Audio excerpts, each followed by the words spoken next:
सूफी संतों की। हमारे न्यू मिरेकल प्रोडक्शन इस YouTube चैनल के सभी व्यूअर्स को आदाब नमस्कार। दोस्तों, पिछले शुक्रवार से हमने शुरू की है सूफी संतों की कहानियों की सीरियल, जिसे आपका बहुत ही अच्छा रिस्पांस हमें मिल रहा है। और हमने शुरुआत की थी अत्यंत उच्च कोटि की सूफी संत राबिया के जीवन के बारे में जानने की। तो चलिए, आज हम आपको जानकारी दे रहे हैं राबिया के जीवन के और भी कुछ अनोखे पहलुओं के बारे में। बिस्मिल्लाहिर्रहमानिर्रहीम।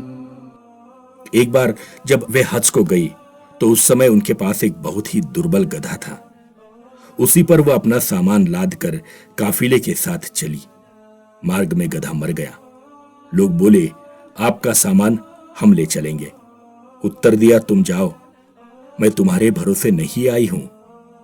जब सब चले गए तो दर्द भरे प्यार से कहा, यह तुम्हारे क्या ढंग है? क्या सातों आसमानों के मालिक एक गरीब औरत के साथ ऐसा ही सलूक करते हैं? पहले तो अपने घर की ओर बुलाया और अब रास्ते में गधे को मार दिया।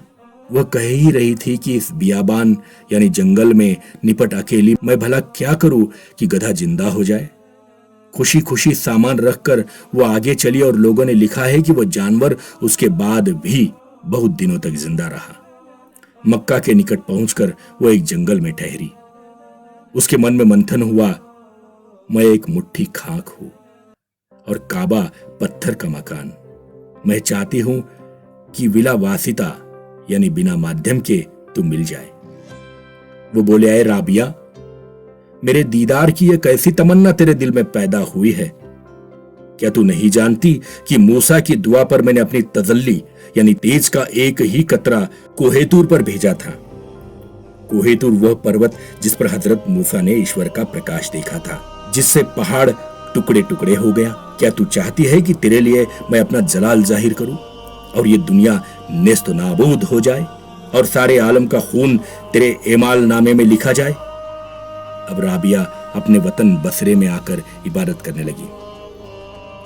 किसी ने लिखा है कि जब वह हज को गई थी और काबा को अपने स्वागत के लिए आते देखा तो कहा, मैं खाने काबा का क्या करूंगी, मुझे तो मालिके काबा चाहिए। उन्होंने विवाह नहीं किया था। किसी संत ने जब विवाह का जिक्र छेड़ा तो बोली, यह सवाल तो तुम उससे करो कि जिसकी मैं मिल्कियत हूं। एक बार दो संत मिलने आए, भूखे थे।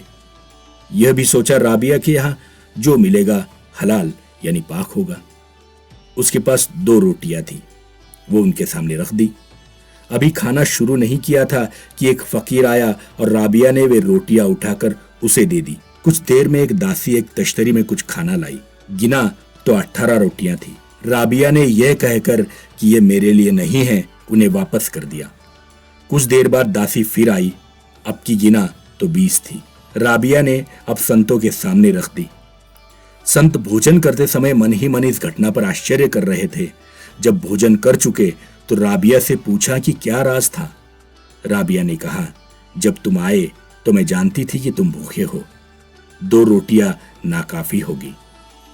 इधर खुदा ने कुरान में कहा है कि मैं एक के बदले 10 देता हूं। इसलिए जब वो फकीर आया तो मैंने वे खैरात में दे दी। बदले में 18 बेहिसाब थी, 20 वादा के मुताबिक थी, इसलिए ले ली।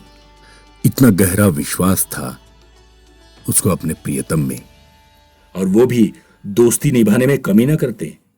एक बार वे सोई हुई थी कि एक चोर आया। चादर उठाकर चला तो रास्ता ना मिला। चादर रख दी तो रास्ता मिल गया। लोभ से फिर चादर ली तो फिर रास्ता गुम। कई बार ऐसा हुआ।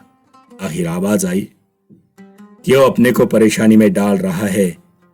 मुद्दत हुई इसने अपने को मेरे सिपुर्द कर दिया। एक दोस्त सोता है तो एक जागता है। कैसे मुमकिन है कि कोई उसकी चीज चुरा कर ले जाए?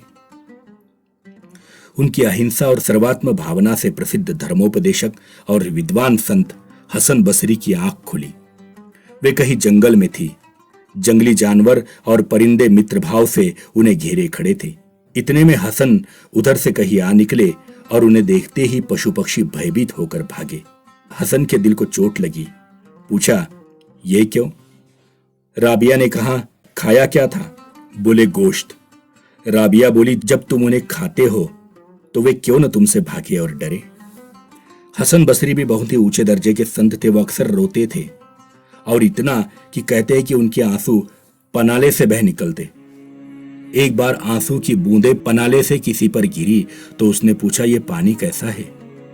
हसन बोले, भाई तू इन्हें धो डाल, ये नापाक की आंखों के आंसू है। राबिया पर भी एक बार आंसू की बूंदें गिरी तो उसने हसन से कहा, अगर रोने में मक्कारी है तो ना रो, ताकि अंदर एक दरिया उमड़ उठे जिससे तेरा दिल बह जाए और कहीं ढूंढे ना मिले मां सिवा अल्लाह के। हसन ने दरिया पर मुसल्ला यानी नमाज की चटाई बिछाकर कहा, आओ हम दोनों नमाज पढ़े। राबिया ने अपना मुसल्ला हवा में फैलाकर कहा, आओ यहां ऊपर नमाज पढ़े ताकि कोई देखे नहीं।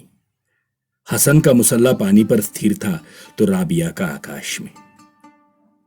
हसन का दिल छोटा होता देख राबिया ने सांत्वना के स्वर में कहा, देखो हसन, तुमने जो कुछ किया वो एक मछली कर सकती है, और जो मैंने किया वो एक मक्खी कर सकती है। सच तो यह है कि जो असली काम है वो इन दोनों से कहीं ऊंचा है। पानी और हवा में चलने से भी अधिक महत्वपूर्ण एक बात का जिक्र खुद हसन बसरी ने किया है। वो कहते हैं, एक बार दिन भर और रात भर में राबिया के घर पर रहा।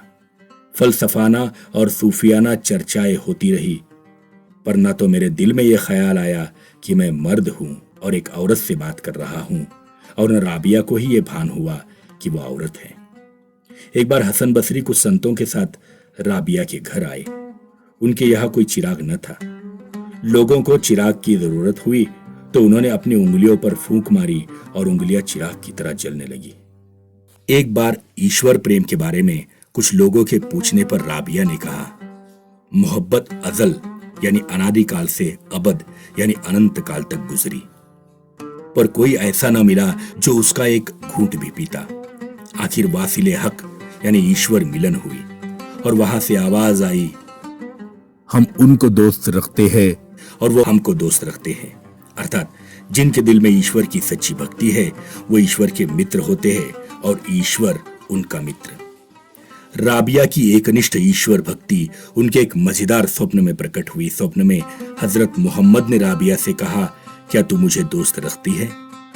राबिया ने उत्तर दिया, ऐ रसूलल्लाह, ऐसा कौन है जिसको आपकी मोहब्बत ना हो, पर खुदा की मोहब्बत का मुझ पर ऐसा गलबा यानी प्रभुत्व है कि उनके सिवा किसी की दोस्ती और दुश्मनी के लिए मेरे दिल में जगह ही नहीं है। और भी एक बार कहा, खुदा परस्ती से मुझे फुर्सत हो तो शैतान से दुश्मनी करूं। मुरीदों ने पूछा कि जिस खुदा की आप इबादत यानी उपासना करती है उसको देखती भी है या नहीं? बोली, अगर मैं उसको देखती नहीं तो उसकी परस्तिश यानी पूजा क्यों करती?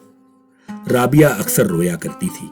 लोगों ने कहा, आपको कोई बीमारी तो है नहीं, फिर क्यों रोती है? तो कहा, मैं उसकी जुदाई से डरती हूं, इसलिए कि उसको खुगर यानी अभ्यस्त हो गई हूं। ऐसा ना हो कि मौत के वक्त यह आवाज आए कि तू हमारी दरगाह के लायक नहीं है। किसी ने पूछा, खुदा बंदे से किस वक्त राजी होता है?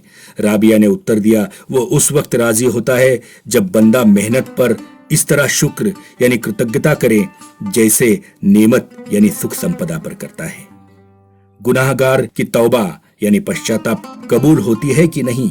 इस प्रश्न के उत्तर में कहा, खुदा जब तक तौबा करने की ताकत नहीं देता तब तक कोई गुनाहगार तौबा कर ही नहीं सकता।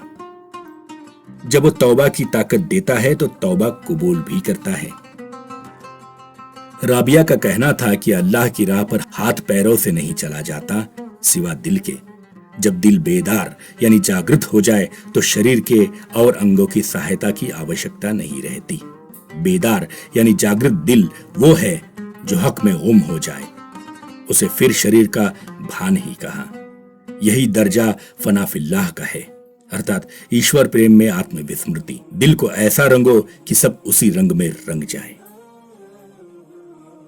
मोम, सुई और बाल भेजकर राबिया ने एक संत को कहलाया, मोम की तरह जलकर दूसरों को रोशनी दो।